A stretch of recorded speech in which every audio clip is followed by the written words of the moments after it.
Assalamualaikum warahmatullahi wabarakatuh. Saya Alifah Nur Islamiati dari Prodi PAI Universitas Nahdlatul Ulama ingin memaparkan metode pembelajaran pendidikan agama Islam, yaitu metode pembelajaran permainan. Pengertian metode pembelajaran permainan. Metode game teaching permainan dalam belajar adalah metode permainan dalam penyampaian materi pembelajaran. Metode secara etimologi dalam Kamus Bahasa Indonesia diartikan sebagai cara kerja yang sistematik untuk memudahkan pelaksanaan suatu kegiatan guna mencapai tujuan yang ditentukan. Bermain adalah kegiatan yang sungguh-sungguh menyenangkan dan mengasyikkan. Metode game teaching adalah suatu cara penyampaian sebuah ilmu pengetahuan kepada siswa yang dilakukan dengan cara bermain sambil belajar. Dengan tujuan membuat siswa lebih nyaman dengan sendirinya, materi pembelajaran akan cepat dikuasai siswa dan tujuan pembelajaran tercapai sesuai dengan yang diharapkan. Kemudian, langkah-langkah metode pembelajaran permainan. Yang pertama, memahami kompetensi dasar dan menjabarkan dalam indikator. Kedua, menghubungkan topik pembelajaran yang akan disampaikan dengan model permainan yang cocok dengan materi. Ketiga, memilih teknik permainan yang sesuai dengan topik yang akan disampaikan. Yang keempat, menyiapkan rancangan tertulis dengan memperhatikan pemilihan bahan ajar, rincian kegiatan, alokasi waktu dan media yang akan digunakan.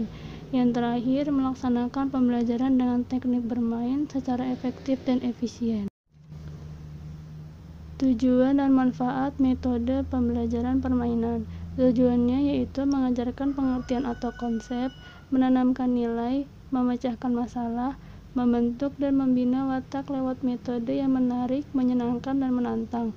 Kemudian manfaatnya yaitu membangkitkan minat siswa, memupuk dan mengembangkan rasa kerjasama siswa, mengembangkan kreativitas siswa, dan menumbuhkan kesadaran siswa. Prinsip-prinsip metode pembelajaran permainan. Yang pertama, permainan yang dikembangkan hendaknya permainan yang terkait langsung dengan konteks keseharian peserta didik. Yang kedua, permainan diterapkan untuk merangsang daya pikir, mengakses informasi, dan menciptakan makna-makna baru. Yang ketiga, permainan yang dikembangkan haruslah menyenangkan dan mengasyikkan bagi peserta didik.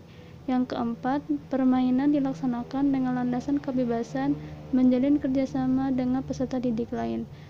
Yang terakhir, permainan hendaknya menantang dan mengandung unsur kompetisi yang memungkinkan peserta didik semakin termotivasi menjalani proses tersebut.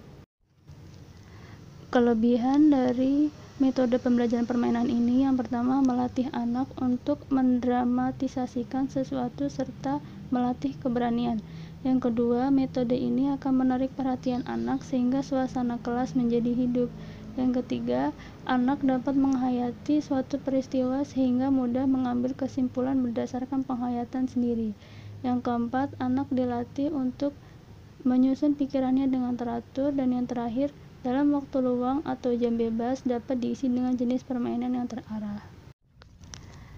Dan kekurangan dari metode ini, yang pertama, membutuhkan biaya yang lebih karena dalam metode bermain membutuhkan alat atau media yang harus dipersiapkan terlebih dahulu.